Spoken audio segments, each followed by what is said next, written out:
It's Sunday, December 14th, 2025. Looks like the Pax Americana, which has lasted since World War II, might be passing to Pax Europa. Let's look at this. Friedrich Merz compares Russia's aggression against Ukraine to Hitler's 1938 annexation of Austria and parts of Czechoslovakia. Appeasement didn't work. Priorities, he says, are to support Ukraine, to keep Europe together, including Great Britain, to keep NATO going, to bolster defense, and German economic recovery precondition for all of this. So this is Merz talking about this, and it's really interesting when he's talking about Hitler. He holds the same job that Hitler once held. Hitler was the 15th Chancellor of Germany, if you count back to 1871, which included the German Empire, the Weimar Republic, and then Nazi Germany. Merz is the 10th of the Federal Republic, which is post-1949, which essentially is so he's a 25th Chancellor of Germany, held the same job. But Merz is cut out of a very different cloth. Merz is saying this: the decades of Pax Americana are over for us. Nostalgia won't help. This is a fact. Americans are now very assertively defending their own interests, and therefore we must now defend ours as well. So he's got the memo. Now, I hate this, that America is defending its own interests. It's really not doing anything really to speak of to defend its interests as far as it goes anywhere overseas beyond the Western Hemisphere, which is unfortunate. Here's Merz talking about it a little bit more, what he said about, well, I'll just play it. It's a Russian war of aggression that is against Ukraine. It's against Europe. And if Ukraine falls, he will not stop there. He being Putin, obviously. Just like the Sudetenland was not enough in 1938, Putin also will not stop. And anyone who thinks that he will be satisfied now should carefully analyze their strategies, their papers, their speeches, and their public appearances. Yep, that's right. Putin has no plans of stopping. He's got to take all of Ukraine, put it all under his thumb. And hey, there's other Baltic countries that were part of the Soviet Union. They need to return that as well, and so on and so forth. Okay, if Europe will face aggression, it will face a Russian battlefield or battle-tested army, which is much stronger than it was back in 2022. This is Andrius Kalubis. He's the Commissioner for Defense and Space, former member of the European Parliament, former Prime Minister of Lithuania. And he's concerned about that. Yeah, Russians are like, they have the battle-tested experience now to move where the Europeans don't. Apart from Ukraine, no one in Europe has comparable experience. Are we ready to integrate Ukrainian battle-tested military capabilities with ours, and how? More to the point, if the Russians do go over the Lithuanian, Estonian, Latvian, Polish border, wherever, what happens?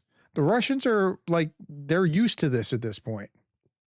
So Zelensky arrived in Germany for talks with the U.S. delegation.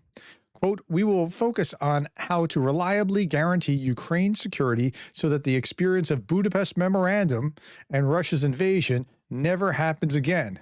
So if you're once bitten, twice shy, you understand that in the Budapest Memorandum, Ukraine thought that it had guarantees that this could never happen. And so they have to be careful here.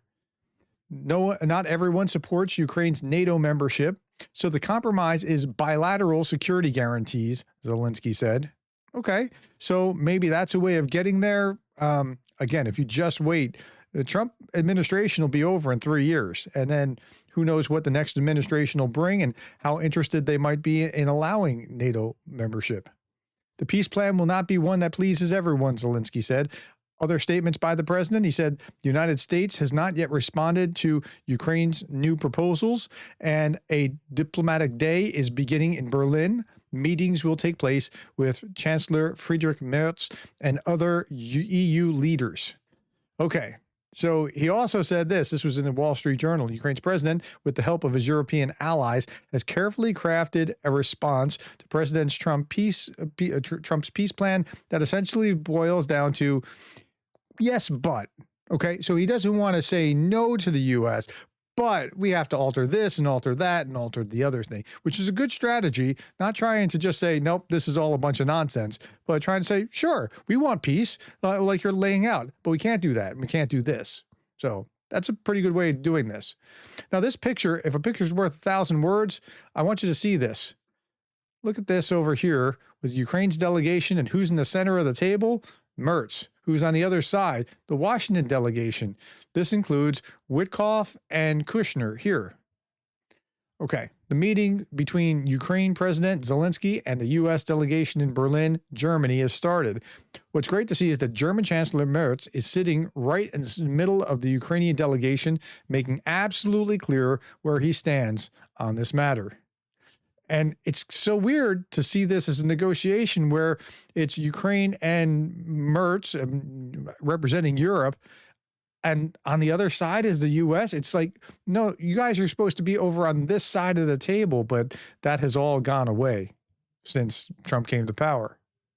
Ukraine could get a binding Article 5 style security guarantee from the U.S., according to Axios. Senior U.S. officials said that the guarantee would be legally binding and submitted to the U.S. Congress. So if it's ratified by the U.S. Congress, then the way the law works in the United States, there's a Constitution and then treaties and then the laws of the U.S. government and states and so on and so forth, right? But the treaty is very, very powerful, and if it's written right, binds. So the problem with the Budapest Memorandum was that it didn't bind anything. It didn't actually guarantee anything. We'll offer assurances. Okay. Trump's advisors, Kushner and Witkoff, are scheduled to meet Zelensky and EU leaders in Berlin on 15 December to present the plan. Okay. So here's Ann Applebaum talking about what really needs to happen. One of the things they're asking Ukraine to do is something I don't think Zelensky can do. So it's not just that they're saying, let the Russians keep what they conquered. They want him to give up territory that they control. And I don't think the Ukrainian army will do that. And so they, being that the Ukrainians control, give up that territory. Why? What are you giving up? Well, we're giving up our ambitions for the whole country. No, that's not giving anything up. You can't take the whole country. If you could take the whole country, you would have years ago. Okay. Now, listen to what she has to say, though, about how she doesn't think the Ukrainian army will actually stop fighting if he did make the agreement. Army itself. I don't think they will do it. No. And you know, I mean, the Ukrainian army is very decentralized. There are a lot of commanders who have their own funding and they have their own status. And I don't think he can get them to give away land that they've been defending for. That's actually true. When we were in the Ukraine. Isn't that really interesting? Like, so to her point, Zelensky is kind of in a bit of a bind. Let me skip ahead. Well, the Ukrainian people also won't accept. I mean, and Zelensky, isn't really, he has been weakened by the corruption scandal that I know that you'll want to talk about. And I just don't think he's politically in a position where he can say we're giving up territory. So that just can't happen. Yeah. So, I mean, but the Russians know that, and they're playing on that because they don't want to actually make a deal as far as I can detect. Okay. Now, Mearsheimer he's always weighing in on the Russian side, but I want you to listen to him because this is a really interesting frame. If the U.S. Okay, so the U.S. is trying to make a deal. Trump is trying to make this deal, right? And if he can't make the deal, he certainly doesn't want to be the guy being blamed for it. Listen to Mearsheimer here, just for this. I won't inflict Mearsheimer on you often, but listen. It's not a minor defeat. This is not like losing in Afghanistan, right? This is a major war. Everybody now understands that Ukraine is going to lose. And the question is, who's going to get the blame? Okay, so no, not everybody believes that Ukraine's going to lose, but this is where Mearsheimer comes from.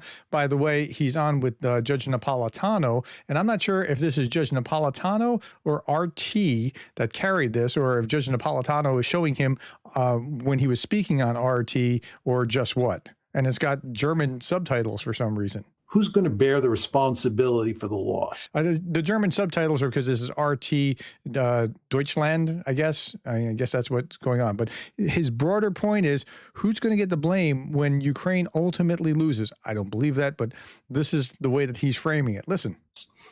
And one could argue that Trump will not simply walk away from Ukraine, because that will then allow the Ukrainians and especially the Europeans to blame him for the collapse of Ukraine. So the smart thing for Trump to do in this story is to say, this is a European responsibility, and I will do everything I can to help the Europeans keep the Ukrainians afloat. So that's the Trump perspective. From the European side of the equation, there, I think they want to fight and fight and fight to the last Ukrainian. So they cannot be accused of having bailed out on Ukraine and can actually make the argument that it's Trump who's responsible for Ukraine's collapse. It's a big mess, isn't it? But fight to the last Ukrainian. Ukrainians don't want to fight to the last Ukrainian. They want to fight to stop the Russians from, because again, it's a good day when your enemy's in front of you and your wife and kids are behind you and you're between them. Okay. I saw this from Che Bowes. He's a propagandist. It's often on RT, but he'll say stupid stuff like this. Only 22 countries haven't been invaded by the British. Millions died, trillions stolen. The French ran one of the most brutal empires in history, starting numerous wars, brutalizing, murdering, dominating. Germany destroyed Europe, massacred millions. But Russia's the problem? Okay. Yeah, Russia's the problem. And by the way, you can take these kind of things and just run it through ChatGPT and then just look at it and see like how many deaths are attributable to each state. Well, Germany is the leader here with 17 to 20 million. Okay, that's fair. They started 2 world wars and again, these guys were all fighting each other, right? But 17 to 20 million, but Russia's got 10 to 20 million estimated, and the higher number is probably more likely. Britain is at a paltry 6 to 10 million, and France is even below that at 2 to 5 million. Okay, so it sounds weird to say they're only responsible to 2 to 5 million deaths, but like understand, Russia and Germany were both pretty bad, but the real trick is that Russia is still doing it. That's the difference. Like Germany got real peaceful since 1945, right? Japan got real peaceful since 1945, almost like too peaceful, like where they have to rebuild their armies now as a response to Russia, but Russia's still doing it because they never had to deal with the aftermath or the fallout of loss after World War II. Okay, while I'm talking about World War II, despite Moscow having begun, now, I'm showing you this because I want you to see that you can't trust the Russians to fulfill their promises. This is always the way it's been. Despite Moscow having begun World War II in a joint partnership with Nazi Germany to invade, occupy, and divide the spoils of Europe, the U.S. nonetheless rescued USSR with a 11.3 Lend-Lease in effort to save the continent. You're aware of that, right? Like Russians talk about how they sacrifice so much. You would have got pretty well wiped without the American equipment that the Americans sent you, right? I mean, it would have been much worse for you. After World War II, repayment plans revealed a clear divide between allies who honored their obligations and one that did not. United Kingdom paid, and they paid their full $31.4 billion. Okay, London had it all paid by 2006, it was all there. France paid, received approximately $3.2 billion. Soviet Union resisted and delayed, received about $11.3 billion. Moscow lied, refused inspections, disputed inventories, reclassified surviving U.S. equipment that they had agreed to return as destroyed, and absorbed usable assets into its economy. When the U.S. sought $1.3 billion, that's a fraction, like a tenth. The USSR agreed only to 722 million in 1972, froze payments repeatedly, never finished repayment. A smaller balance was begrudgingly paid and settled in 2006. 60 years later, that's how Russia acts. And they've continued acting this way. Meanwhile, last story, Russia wants to reset Finland's NATO membership, according to Lavrov. Okay, so what's going on here? Russia demands security. Demand for security still applies not only to Ukraine, but to all of Europe and to NATO defense alliance as well, to Finland and Sweden. In short, Russia still wants to prevent any expansion of NATO. And that's not all. Russia still wants to nullify all the ascensions of new NATO member states and their improved defenses that have taken place since 1997. How does Russia get a vote in this? Russia demanded this as early as December 2021, shortly before Vladimir Putin launched a large-scale war of aggression against Ukraine in February 2022. However, the same requirement is still in force. The only difference is that the requirement to reset NATO membership now also applies to Finland, which joined NATO in 2023, and Sweden, which joined NATO in 2024. This was announced to the public on Thursday by Russian Foreign Minister Sergei Lavrov, who formulated his message in typical Russian fashion. Okay, so yeah, right. So, security guarantees for us, Russia, is that, we have to have security, so you can't have NATO on our border, even with Finland and Sweden. Do they get to dictate that? Because this seems a little weird to me that they would get to dictate that to a defensive alliance. How a country joins NATO, they have a fist bump, sign a document. How a country joins Russia, well, they're invaded with tanks. That's the difference. Last little bit, I'll show you from Darth Putin after my shout out to Oyvind, Oyvind, a graduate Patreon patron. Thank you, Oyvind, for your support. And here's Darth Putin. Negotiations between U.S. and Ukraine have begun. It will be embarrassing for him if Witkoff starts to read his statement in the original Russian. I don't think that's a problem. Witkoff doesn't speak Russian, but you get the joke, right? Yeah. That's where we are today. It is Sunday, December 14th, 2025. Thank you, my friends, for your time, the likes, the shares, the subscribes, and thank you for being the kind of person who cares about Ukraine.